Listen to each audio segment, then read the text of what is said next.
Every night, the promise of a perfect sleep lured me into the same routine: a single pill, a glass of water, and the hope for tranquility. It started innocently enough, with a gentle drift into slumber, but the waking was always the same, a jarring realization that I was somewhere else entirely. The first time it happened, I awoke in a dimly lit train station, the air thick with the distant wail of a train that seemed to cry out from another world. The people around me were distorted, their faces blurred like a half-remembered dream, and their whispers were unintelligible, yet somehow filled with dread.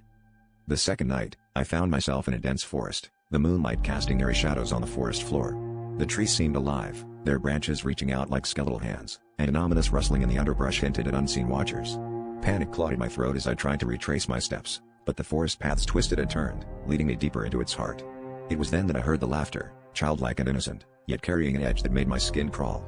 I knew I had to escape, but each attempt to wake up was futile, as if the very act of sleeping had chained me to this nightmare. On the third night, the reality I awoke to was even more sinister, a bustling cityscape where the buildings loomed impossibly high, their windows glowing with a sickly yellow light. The streets were crowded with people, all moving in a synchronized march, their eyes vacant and mouths set in eerie, perpetual smiles. I tried to speak to them, to understand where I was, but they ignored me, their smiles widening until they seemed to stretch beyond the limits of their faces. It was as if I was the only one aware of the horror lurking beneath this facade of normalcy, and the realization hit me with cold clarity: each reality was more terrifying than the last. But why?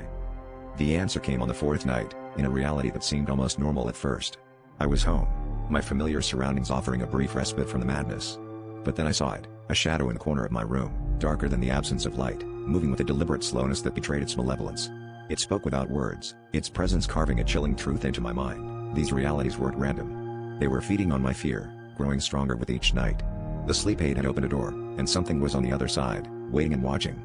As I struggled to wake myself, the shadow reached out, and I realized with dawning horror that the next time I slept, it might not let me go.